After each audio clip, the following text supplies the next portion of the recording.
Living with Isabella felt like building a house on borrowed land. Everything looked stable, but nothing was guaranteed. She worked at a design firm downtown, sketching storefronts and color palettes. I woke up early for my engineering job, our schedules barely aligning. We shared groceries, rent, and late-night leftovers on the couch. But her visa was always in the room with us, silent and heavy. Every letter from immigration made her hands shake a little.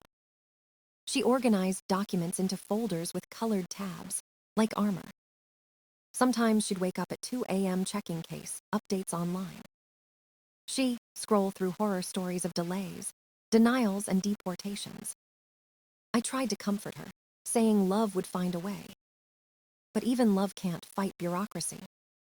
She hated the word temporary. She said it made her feel disposable. At dinner, she'd talk about architecture like it was a religion. Then she'd go quiet, thinking about home she couldn't return to yet. Her parents sent letters that took months to arrive.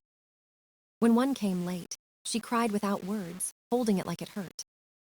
I told her we'd figure things out, but my confidence was thin. We met with lawyers who spoke in fees and forms, not hope. One said marriage was the easiest way, but not the cleanest.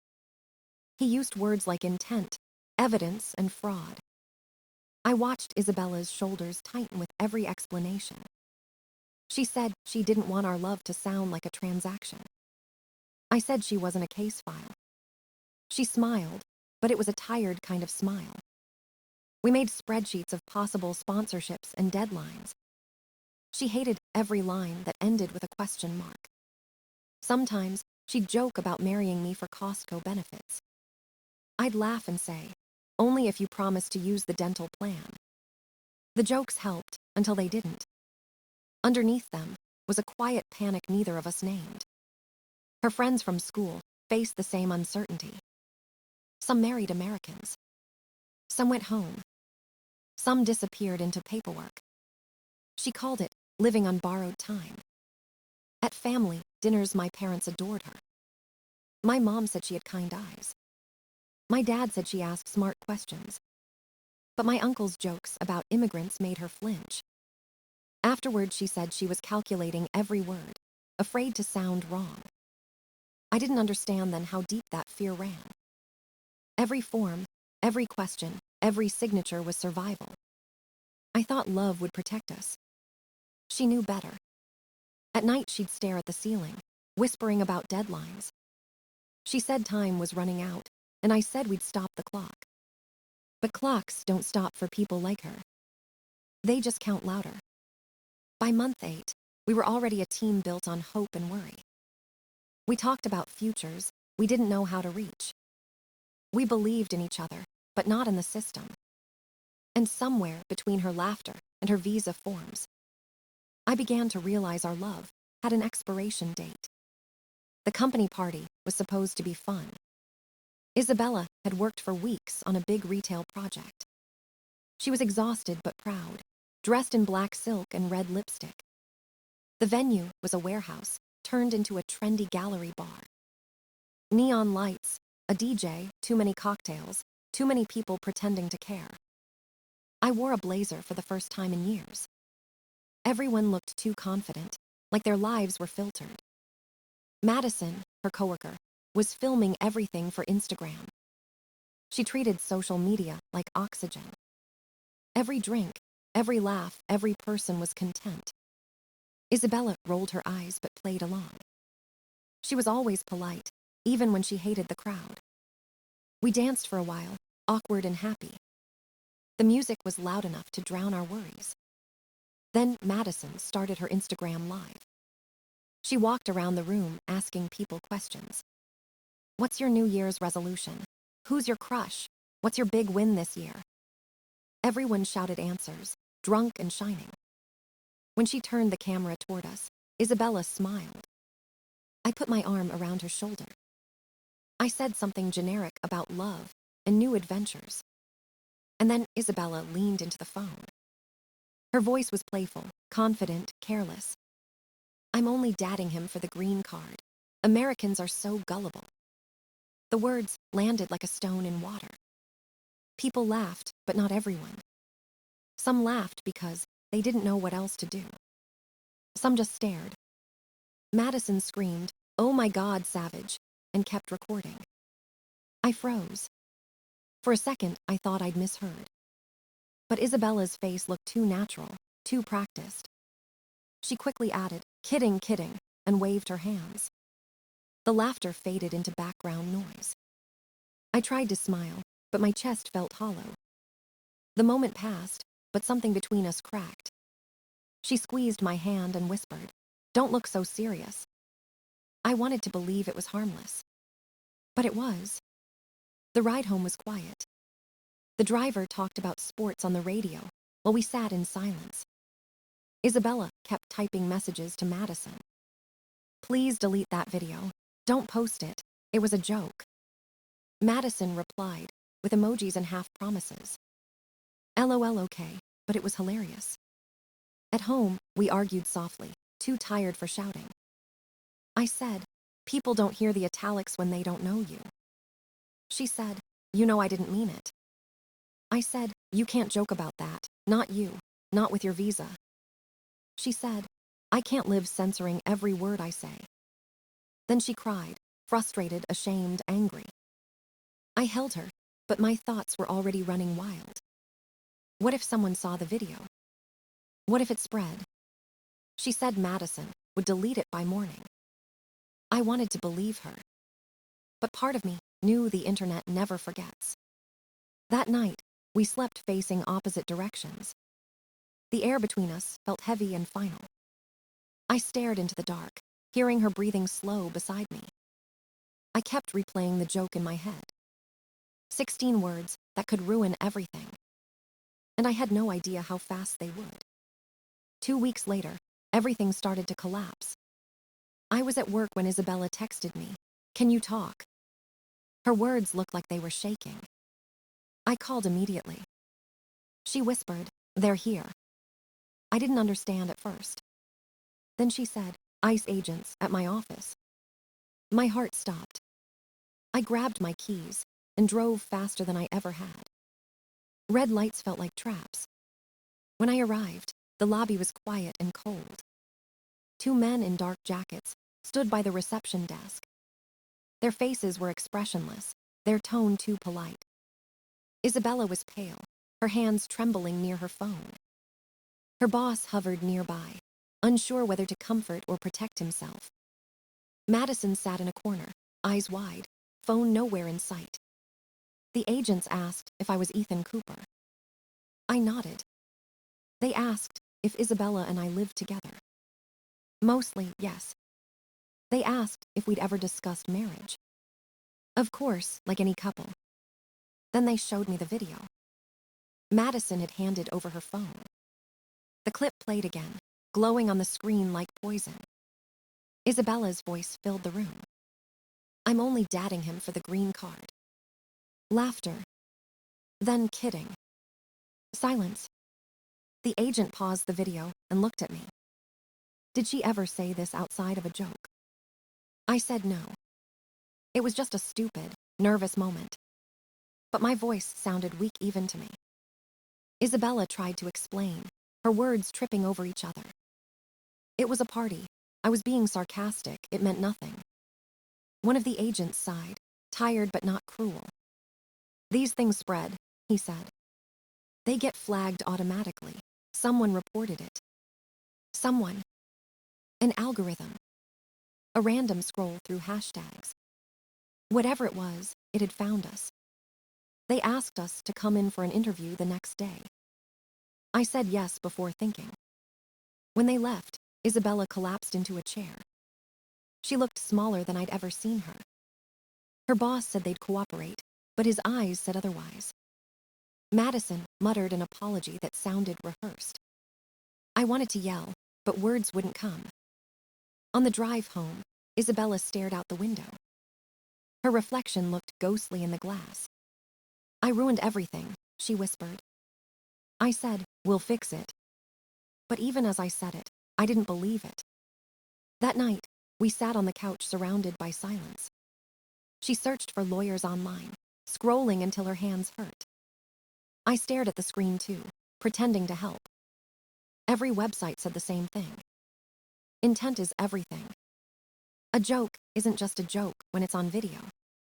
We barely slept. At dawn, she said she could still hear the laughter from that night. I said it was going to be fine. She didn't answer. By the next morning, her name was already on a file somewhere. And the life we'd built started to feel like evidence.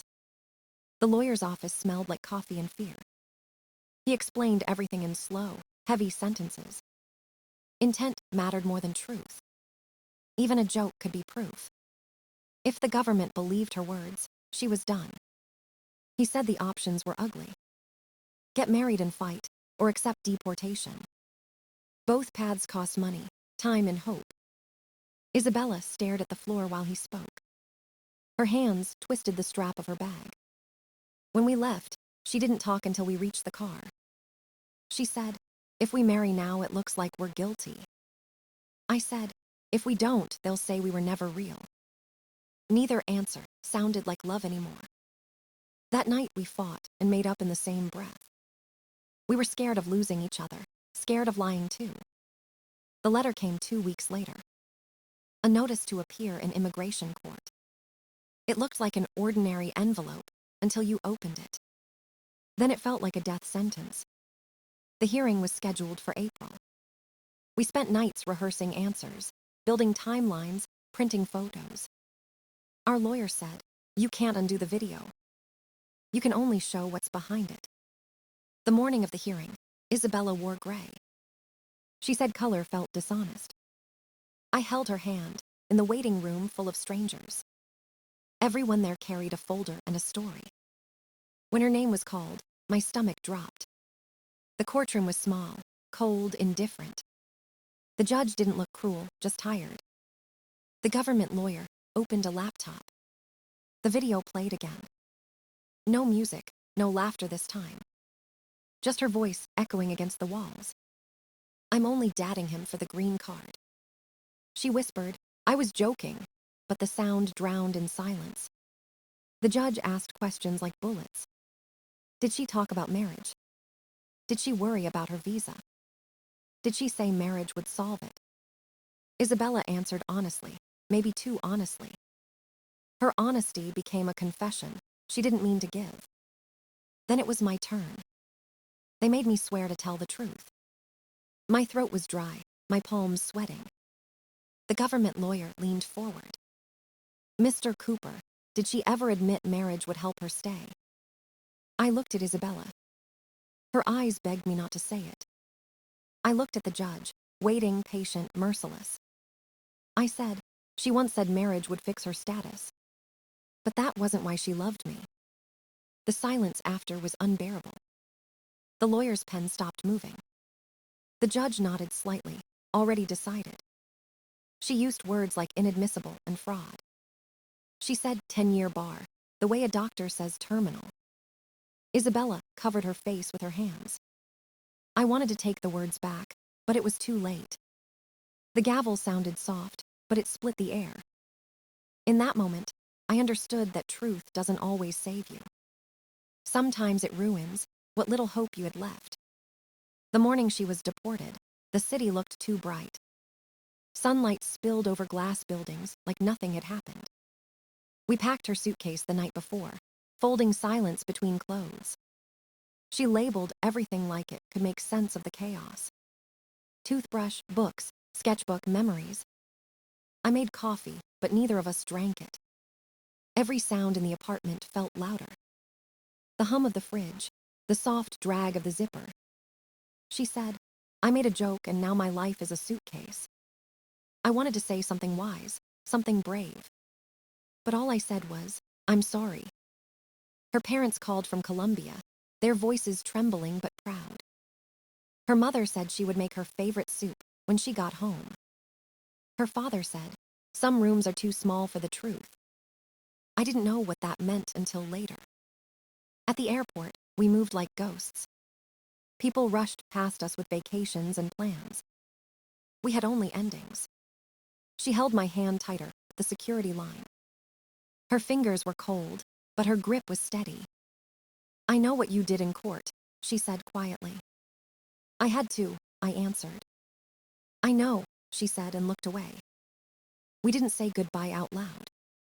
We just stood there until the officer asked her to move forward. She turned once, smiled through tears, and disappeared into the crowd. I stood there long after she was gone. The airport smelled like disinfectant and jet fuel and heartbreak. When I got home, the apartment was wrong. Too clean, too quiet, too still. Her sketchbook was gone, but one pencil rolled under the couch. I picked it up and held it like proof she'd been real. My parents tried to comfort me in their practical way. My mom said, "You told the truth, that matters." My dad said, "You didn't betray her, you did what was right." My friend Jake said, "I would have lied." Maybe he would have, maybe not. I didn't sleep for days. I replayed the courtroom, the question, the answer. Every version ended the same. Her plane leaving. Her voice fading. 1 week later, she called from her parents' kitchen. The tile behind her was terracotta orange. She said the coffee at the airport was terrible. She said her aunt hugged her so hard her ribs hurt. Then she said, "You told the truth and it hurt both of us." I nodded. There was nothing left to fix. We tried to stay in touch, sending photos of the sky. We said goodnight on video calls that felt like grief. 9 days later, we stopped pretending. She texted, "This isn't love anymore, it's just pain." She was right. I deleted the chat, but kept her last message. I read it every night for a week. Love had become a memory, shaped like a wound. And I didn't know how to stop touching it. Time passed, but nothing felt real anymore. Days blurred into weeks, weeks into a dull routine. I went to work, came home, ate alone, repeated. The silence in the apartment had its own gravity. Her toothbrush still sat in the bathroom like it was waiting. One of her earrings was stuck in the couch cushion. I couldn't bring myself to move it. Every object carried a ghost of her. The air smelled like the perfume she left behind. Sometimes I caught myself talking to her out loud. Just small things. "Would you like this song? Should I order Thai or pizza?" The answers never came, but the habit stayed. I stopped checking social media. Every photo reminded me of something I lost. Madison sent a long apology message. I read it once, then deleted it. You can't undo a wildfire with sorry. My friends said I needed closure. There's no closure when love ends in court. There's only distance and paperwork. My mom brought me casseroles every Sunday. My dad talked about football, pretending normalcy helped. I let them. Pretending is easier than explaining heartbreak with legal terms. Some nights, I dreamed about the courtroom. The judge's voice echoing, 10 years. I woke up sweating, whispering her name into the dark. Then one morning, a package arrived. Foreign stamps, handwriting I knew instantly. Inside was a t-shirt from her father's coffee farm. A small bag of roasted beans. And a sketch. The coffee shop where we met, drawn in her soft pencil lines. Below it, she'd written, "A place I'm not homesick in eventually." There was also a note. "You told the truth, and it broke us. But I'm learning to live with both halves of that sentence." I sat there holding the paper until the words blurred. I made the coffee she sent. It smelled like mountains and memory. I cried harder than I had in months. Grief doesn't vanish. It just learns to speak softly. Some days I imagine the future. Maybe 10 years will pass fast. Maybe she'll come back, older, freer, healed. Or maybe she'll build a new life far away, one without me. I don't know which version hurts more. But I keep living. I go for walks. I water the plants she left behind. One of them refuses to die. It leans toward the light like it knows survival is stubborn. Sometimes that's enough. Other times it's not. But I've learned that love doesn't disappear. It just changes shape. It becomes a language you speak quietly to yourself. A story you carry, heavy but familiar. And when people ask what happened, I just say, she made a joke once, and it cost us everything. Then I make another cup of coffee. And keep learning how to live with both halves of the truth. 10 years sounds like forever until you start counting. It's 2 Olympics, a few iPhones, and too many quiet mornings. Sometimes I wonder if she still draws, still laughs the same way. I imagine her somewhere warm, drinking coffee, healing. The government called it a 10-year bar. But to me, it's a decade-long echo of one bad moment. A punishment for words said under neon lights. I used to replay that night in my head, searching for a different version. One where she didn't joke. One where I lied for her. One where love was enough. But every version ends the same. She leaves. I stay. And truth sits between us like a closed door. I've stopped trying to rewrite it. Now I just carry it, quiet and steady. The plant she left still grows by the window. It leans toward the sun like it knows something I don't. Maybe that's what love really is. Not forgiveness. Not forgetting. Just the slow act of surviving what could have been. And learning to keep living in the space between what was true and what was lost.